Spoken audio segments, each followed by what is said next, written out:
नमस्ते फ्रेंड्स। मैं चंदा श्रीवास्तव एक और नई कहानी के साथ। आज की कहानी साहस। इस महंगाई के ज़माने में गृहस्थी चलाना आसान काम नहीं, और यदि कुटुंब बड़ा हुआ और आमदनी कम, तब तो ईश्वर ही मालिक है। पंडित दीनानाथ के सिर पर 9 प्राणियों का भार था। स्वयं थे, स्त्री थी, 3 लड़के थे, 4 लड़कियां थी। दिन भर स्कूल में माथापच्ची करते और सुबह शाम अन्य लड़कों को पढ़ाते। इस प्रकार महीने में 50 रुपया कमा लेते थे। लेकिन 50 रुपये में होता क्या है? खाने पीने का खर्च, कपड़े लत्तों का खर्च, लड़कों की पढ़ाई लिखाई का खर्च, आए दिन तो त्योहारों का खर्च अलग। बेचारे अध्यापक महाशय इन्हीं झंझटों में दिन रात परेशान रहते थे। हिंदू परिवार में सबसे बड़ी मुसीबत लड़कियां होती हैं। पंडित जी की बड़ी लड़की शाम प्यारी का किसी न किसी तरह बेड़ा पार हो गया। उसके मामा निसंतान थे। इतवा उन्होंने उसे पाला पोसा, और जब वह बड़ी हुई तो उसे एक अच्छे कुल में ब्याह दिया। एक पाप टल गया। पर अब दूसरी लड़की राम प्यारी की भी सयानी हो गई थी। पंडित जी को सबसे बड़ी चिंता यह थी कि राम प्यारी का विवाह कैसे हो। अच्छे बड़ के बड़े मूल्य होते हैं, पर दहेज के लिए रुपया कहाँ से आए? जी कुछ मिलता है महीने के अंत तक साफ हो जाता है। जो कुछ मिलता है महीने के अंत तक साफ हो जाता है। लेकिन टोले मोहल्ले वाले को इन बखेरों में क्या मतलब? वह तो सिर्फ कानाफूसी करना जानते हैं। मर्द कहते, आखिर वह उसकी शादी क्यों नहीं करते? इसमें क्या भेद है? स्त्रियां हाथ चमका चमका कर कहती, बोल दिया जवान पठिया घर में बैठैले हुए हैं और कान पर जू तक नहीं रेंगती। कलयुग का जमाना लग गया। इस कठोर आलोचना की भनक पंडित जी की स्त्री जानकी को नित्य मिलती। अभागिन दिन रात कूढ़ा करती। संध्या का समय था। पति पत्नी में इसी विषय पर बातचीत हो रही थी। जानकी ने पंखा झलते हुए पूछा, क्यों, कोई कहीं लड़का ठीक हुआ? दीनानाथ ने उदास भाव से उत्तर दिया, अभी तो नहीं ठीक हुआ। कल पंडित गंगाधर के यहाँ गया था। लड़का तो बड़ा अच्छा है। इस साल बीए की परीक्षा में बैठा है। लेकिन पंडित जी का दिमाग ही नहीं मिलता। 5,000 मांगते हैं। बताओ इतनी बड़ी रकम कहाँ से आए? जानकी, अंधेर मचा हुआ है, अंधेर। तो कहीं और ढूंढो, दीनानाथ ने कहा। कहाँ ढूंढूं? कुछ समझ में नहीं आता। 2 महीने से तो इसी के पीछे परेशान हूँ। जानकी बोली, कहीं ना कहीं तो उसका कुछ ठिकाना लगाना ही होगा। पड़ोसियों के ताने बाने कौन सुने? दीनानाथ बोले, बकने दो, यह तो संसार का नियम ही है। किस किस की जमान पकड़ोगी? जानकी बोली, मुझसे तो नहीं सुना जाता। दीनानाथ जी ने झुंझला कर कहा, तो उसे भाड़ में मैं ढकेल दूं, फिर तो तुम ही कहोगी अच्छा लड़का नहीं है। जानकी बोली, मैं कुछ नहीं बोलूँगी। किसी तरह उसकी भावरे पड़ जाए तो कलेश कटे। दीनानाथ बोले, अगर यह बात है तो एक लड़का बड़ा अच्छा है। उम्र यही 30-40 की होगी। यह उनकी तीसरी शादी है। 4 लड़के भी हैं। घर में खाने पीने को बहुत है। अच्छी संपत्ति है। जानकी ने उदास भाव से कहा, उम्र तो ज़्यादा है। दीनानाथ बोले, तो भाई एक ही घर में सब बातें तो नहीं हो सकती। कुल भी अच्छा हो, धनी भी हो, आयु भी कम हो, ऐसा वर तो मिलना कठिन है। जानकी बोली, तो मैं कुछ कहती थोड़े हूँ। दीनानाथ जी बोले। तो मैं जाऊँ ठीक कराऊँ? यही अगले लगन में शादी हो जाएगी। जानकी बोली, जैसा ठीक समझो करो। पंडित जी ने उठकर दुपट्टा उठाया, सोटा संभाला और धीरे से बाहर हो गए। राम प्यारी के पिता को बाहर निकले हुए 5 ही मिनट हुए होंगे कि पार्वती आई और चंचलता से हंसते हुए राम प्यारी से बोली, रम्मी मिठाई खिलाओ तो एक चीज़ दिखलाएं। राम प्यारी बोली, तो यह क्यों नहीं कहती कि मिठाई खाने का जी चाहता है? अभी ही स्कूल से आ रही है क्या? पार्वती बोली, हाँ अभी तो चली आ रही हूँ, मकान भी नहीं गई। इस चीज़ को तुमको दिखलाने की इतनी उत्सुकता हुई कि गाड़ी से उतरकर सीधी यहाँ चली आई। राम प्यारी बोली, तुम धोखा दे रही हो। पार्वती अपनी जेब में आँख गाड़ कर बोली, कैसी प्यारी चीज़ है, यदि रम्मी इसे पाए तो आँखों से प्यार करे। राम प्यारी झपटी और जेब से फौरन हाथ डाल दिया। उसने देखा कि एक कार्ड है, समझा कि शायद मेरी शादी के बारे में कहीं से आया है। उसने निकालने की चेष्टा की, लेकिन पार्वती उसे क्यों निकालने देती। इसी बीच में पार्वती का हाथ राम प्यारी के कान में छू गया। वह कान दुखा दिया कहती हुई बैठ गई। देखती नहीं कि कल ही कान छिदवाया है। पार्वती ने उसको प्रसन्न करने के लिए कार्ड को निकाल कर कहा, तुम पास हो गई हो और दूसरे डिवीज़न में हो। राम प्यारी ने उत्सुकता से कार्ड ले लिया और पढ़ा। हृदय प्रफुल्लित हो गया। उपर्युक्त घटना के 3 घंटे बाद पंडित दीनानाथ ने फिर घर में प्रवेश किया। राम प्यारी के पास होने का शुभ समाचार सुना, लेकिन उदासीनता से अच्छा हुआ कहकर कपड़ा उतारने के लिए दालान में चले गए। जाते जाते अफसोस कर रहे थे कि ऐसी पढ़ी लिखी घर के काम काज में कुशल लड़की के लिए बूढ़ा ही किस्मत में था। पंडित जी की आवाज़ सुनकर जानकी रसोई से बाहर निकल आई। जानकी ने पंडित जी के मुख की ओर देखते हुए कहा, क्यों राम प्यारी का नतीजा सुना?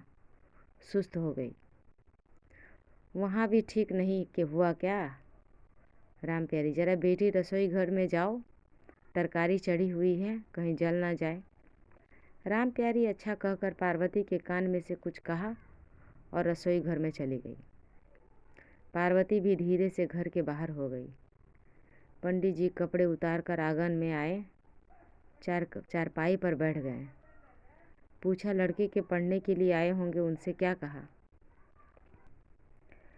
जानकी बोली, हाँ आए थे, कह दिया कि आज तुम्हारे पंडित जी बाहर गए हैं। लड़के खुशी खुशी लौट गए। पंडित जी बोले 1 ही घंटे में लौट आता, लेकिन कुंडली वगैरह मिलाने में देर हो गई।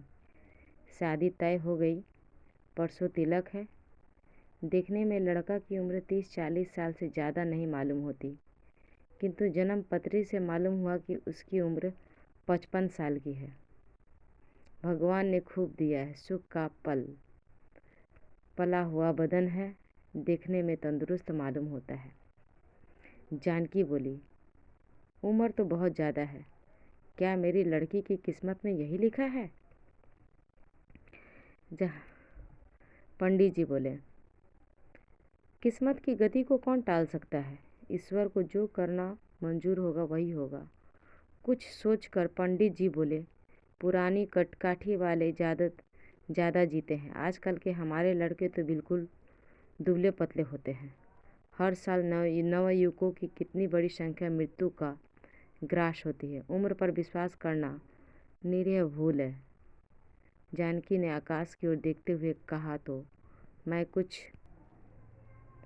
कुछ कहती थोड़ी हूँ। बड़ा खानदान होगा, बाराती लोग तो बहुत आएंगे, बिरादरी वालों को भर पेट खाना मिलेगा, स्त्रियों की चुहल होगी, पंडितों को दक्षिणा मिलेगी, और चाहिए ही क्या?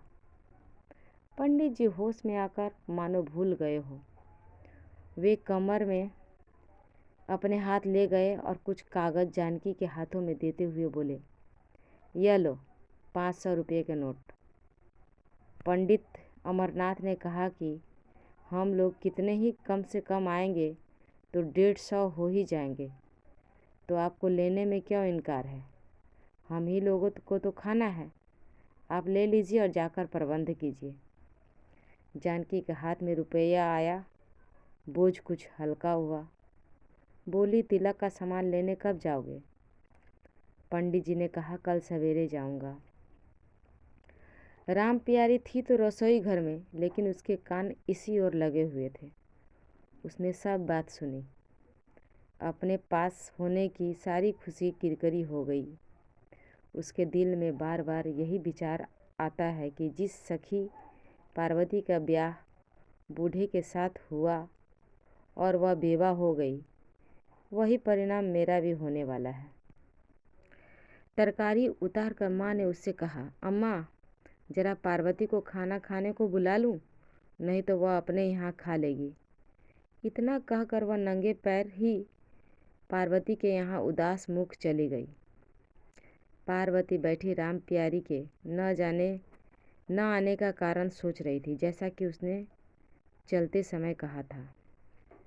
इतने में ही दरवाजे का किवाड़ खटका और थोड़ी ही देर में राम प्यारी आई, लेकिन इस समय उसके मुख पर स्वाभाविक चपलता न थी। खिला हुआ गुलाब न था, मुरझाई हुई कली थी। पार्वती को आश्चर्य हुआ। राम प्यारी दौड़कर उससे लिपट गई और फूट फूट कर रोने लगी। पार्वती के सवाल के जवाब में उसने सारा किस्सा कह सुनाया। अंत में कहा, बहन मेरे तो भाग्य फूटे हैं, तुम ही मेरी सहायता करो। दोनों की सलाह से राम प्यारी ने एक अर्जी लिखी। लड़कियों के एक स्कूल में अध्यापिका की ज़रूरत है। पार्वती ने प्रार्थना पत्र अधिकारियों के हाथ पहुंचा देने का भार लिया। सखी के पास से उठकर राम प्यारी अपने घर गई और बिना कुछ खाए पिए जाकर सो गई। इधर पार्वती ने दूसरे दिन सवेरे ही अर्जी रवाना कर दी। उधर जानकी ने पंडित दीनानाथ को तिलक का सामान खरीदने भेजा। राम प्यारी अब परेशान है। उसको समझ में नहीं आता है कि उसकी किस्मत में क्या क्या बदा है। उसे चारों ओर अंधेरा ही अंधेरा दिखाई पड़ता है। अर्जी का क्या ठीक मंजूर हो या ना हो। अगर मंजूर होगी तो जहर खा लेने के सिवा कोई दूसरा उपाय नहीं। इसी विचार में डूबी हुई थी कि ख्याल आया कि गुमनाम पत्र भेजूं। इस निश्चय के बाद राम प्यारी ने बूढ़े अमरनाथ के नाम एक गुमनाम पत्र भेजा, जिसमें वृद्धा अवस्था के विवाह के दोनों का सविस्तार वर्णन था।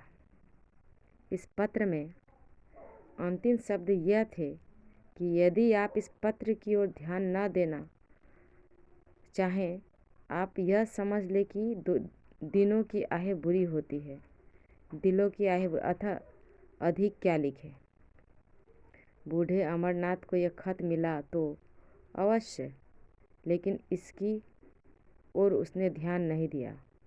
इसे अपनी भावी पत्नी की चुहल मात्र समझा। ढोलक मंजीरे की आवाज़ गूंजती रही, लेकिन राम प्यारी के हृदय में आनंद कहाँ। वह तो विचार सागर में डूबी हुई है। इतने में उसके भाई ने लिफाफा दिया। यह लिफाफा कुछ और नहीं था, उसकी अर्जी का जवाब था। उसको नौकरी मिल गई। 7 दिन के भीतर आकर चार्ज लेने को लिखा था। राम प्यारी की परेशानी कुछ दूर हुई। कुछ कमाकर अपना जीवन अच्छी तरह व्यतीत कर सकती है, अपने पैरों पर खड़ी हो सकती है। जिस तरह पार्वती रहती है उसी तरह मैं भी रहूँगी। यह विचार आते ही उसका हृदय का बोझ बहुत हल्का हो गया। आकाश बादलों से घिरा हुआ था। पानी की फुहारें गिर रही थी। राम प्यारे के दुख की सीमा न थी। उसकी डबडबाई हुई आंखों को चारों ओर फेंकती मानो कोई सहायक ढूंढ रहा हो। उसकी आंखों में आंसू की धाराएं बह रही थी। सहसा राम प्यारी के मन में एक विचार आया। उसके अश्रुपूर्ण नेत्र चमक उठे, मुखमंडल पर प्रसन्नता से खिल गया। विवाह का मंडप सजा हुआ था। वर वधू और दोनों ओर के पुरोहित आमने सामने बैठे हुए थे। पंडित दीनानाथ कन्या देने के लिए मंडप में उपस्थित थे। राम प्यारी धीरे से अपने बगल में हाथ ले आई और फिर तनक कर खड़ी होकर उसने घूंघट उलट दिया। सहसा तरतरा की आवाज़ से मंडप गूंज उठा। उपस्थित सज्जनों ने चकित होकर देखा, वर के सिर पर जूते पड़ रहे हैं। किंतु सबसे आश्चर्य की बात तो यह थी कि यह काम किसी और का नहीं था। स्वयं वधू ही यह अप्रिय कार्य कर रही थी। 10-15 जूते जमा कर राम प्यारी ने अपने हाथ का पुराना जूता अपने पिता के सामने फेंक दिया और शीघ्रता से बाहर चली गई। यह काम इतनी जल्दी हुआ कि किसी को हस्तक्षेप करने का अवसर ही नहीं मिला। जो था अवाक था, चित्र लिखित सा खरा था। भारतीय बालिकाओं की उद्दंडता का यह पहला ही नमूना था। इस आश्चर्यजनक घटना की रिपोर्ट समाचार पत्रों में प्रकाशित हो गई। पंडित अमरनाथ को कहीं मुंह दिखलाने के लिए स्थान नहीं था। सारे शहर में राम प्यारी की प्रशंसा हो रही थी। हर एक कहता, वाह कैसी दिलेर लड़की है। ऐसे ही देवियों में देविया से जाति का मुख उज्जवल होता है। हितैषियों की प्रशंसा से भरे हुए पत्र नित्य आते रहते। किंतु एक दिन इन्हीं पत्रों से अधिक मूल्य का उसे एक लिफाफा मिला। लिफाफे के अंदर 1000 रुपये का एक नोट था और एक सादे कागज़ पर केवल एक शब्द लिखा था, क्षमा। पत्र गुमनाम था, किंतु राम प्यारी ने भेजने वाले को वापस भेजना उचित न समझा। उसने उसे पाठशाला के अधिकारियों को लड़कियों की आवश्यकता पूरी करने के निमित्त अर्पित कर दिया। राम प्यारी आज भी अध्यापिका का कार्य प्रसन्नता से कर रही है। उसे 80 रुपये वेतन मिलते हैं। उसने भीषण प्रतिज्ञा कर ली थी कि आजीवन कुमारी रहकर वह केवल सामाजिक कुरीतियों का मूलोच्छेदन करेगी। ऐसी ही बालिकाएं देश का मुख उज्जवल करेगी। भोली भेड़ बकरियां जो अपना उद्धार स्वयं नहीं कर सकती, उनसे क्या आशा की जा सकती है। यह कहानी थी एक लड़की की साहस की। अगर आपको ये कहानी पसंद हुई हो तो कृपया चैनल को सब्सक्राइब अवश्य करें और शेयर भी, क्योंकि आप लोग कहानी सुन लेते हैं, सब्सक्राइब और शेयर नहीं करते हैं। धन्यवाद। मैं चंदा श्रीवास्तव फिर मिलूँगी एक अच्छी कहानी के साथ। नमस्कार।